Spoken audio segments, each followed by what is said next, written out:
बच्चों, सनराइज की online classes में आपका स्वागत है। बच्चों, आज के इस वीडियो में हम अस्थमा या दमा के बारे में जानेंगे कि अस्थमा दमा क्या होता है, किन कारणों से होता है और क्या इसके बचाव के उपाय हैं। अस्थमा वो बीमारी है जिससे फेफड़े बहुत लंबे समय तक प्रभावित होते हैं और फिलहाल में इसका कोई इलाज मौजूद नहीं है, मगर इसके लक्षणों को काबू रखने के लिए इलाज उपलब्ध है। अस्थमा फेफड़ों से जुड़ी एक सामान्य बीमारी जिसे सांस लेने में तकलीफ होती है। इसमें किसी भी उम्र के लोग प्रभावित होते हैं और सामान्यतः ये बचपन में ही शुरू हो जाती है ये बीमारी। हालांकि इसके लक्षण किशोरों में भी नज़र आ सकते हैं। फिलहाल इसका कोई भी इलाज मौजूद नहीं है, पर इसके लक्षणों को नियंत्रण करने के उपाय उपलब्ध हैं जिससे आपकी ज़िंदगी पर कोई बुरा असर न पड़े। कुछ लोग, खासकर बच्चे, शायद धीरे धीरे दमा की स्थिति से बाहर आ जाए, पर ज़्यादातर लोगों में ये बीमारी उम्र भर रहती है। अस्थमा के लक्षण, कारण और इलाज से जुड़ी समस्याओं को हम आगे पढ़ते हैं। तो चलिए देखते हैं अस्थमा के लक्षण। अस्थमा के मुख्य लक्षण है सांस में घबराहट, सांस लेते हुए सीटी जैसी आवाज़ आना, सांस का फूलना, छाती में जकड़न, ऐसा लगता है मानो किसी ने कोई रस्सी बांध दी हो आपके ऊपर, खांसी। दमा के लक्षणों की तीव्रता हर किसी में अलग अलग होती है, ये आते जाते रहते हैं, मगर कुछ लोगों में ये लगातार बने रहते हैं। दमा के लक्षण कभी कभी कुछ समय के लिए बहुत ही बुरे हालात पैदा कर देते हैं, इसलिए इसे दमा का दौरा भी कहते हैं, दमा का दौरा पड़ना भी कहते हैं। चलिए आगे देखते हैं चिकित्सीय सलाह कब लें, यानी डॉक्टर से कब संपर्क करें।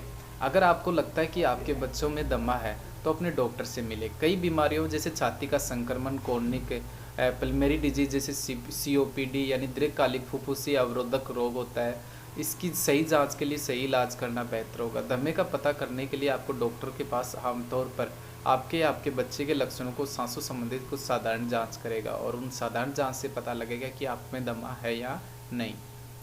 लेकिन नवजात शिशु व छोटे बच्चों में ये सब करना अक्सर मुश्किल होता है, तो ऐसे निदान लक्षण इनहेलर की मदद से किए जा रहे इलाज पर आधारित हो सकते हैं। अस्थमा के कारण देखते हैं अभी। दमा सांस की नली में सूजन आ जाने से पैदा होती है, जिसका काम फेफड़ों में से हवा को बाहर निकालना है और उसे अंदर ले जाना होता है। यानी इसके अंदर फेफड़ों की नली के अंदर सूजन आ जाती है इस बीमारी में। इस सूजन की वजह से सांस की नली बहुत ही संवेदनशील हो जाती है, इसलिए अस्थायी तौर पर थोड़ी सिकुड़ जाती है। यह कभी भी हो सकता है या किसी ट्रिगर के संपर्क में आने के बाद। कभी कभी ये नली बलगम की वजह से भी जाम हो जाती है।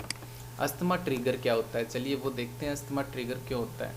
एलर्जी पैदा करने वाले तत्व जैसे घर में मौजूद दीमक, जानवरों की रोए, परागकण, इनसे भी अस्थमा होता है। दूसरी तकलीफदेह चीज़ें जैसे सिगरेट की धुआं, तीखी गंध, गैस व ठंडी हवाएं, इनसे भी अस्थमा हो सकता है। व्यायाम, छाती में संक्रमण। कुछ लोगों को अस्थमा क्यों होता है, इसके कारणों को अब तक पूरी तरह समझ नहीं पाए हैं, लेकिन जिसके अगर करीबी रिश्तेदार के, किसी व्यक्ति के, आपके नज़दीकी रिश्तेदार के अस्थमा है तो आपको होने की संभावना बढ़ जाती है।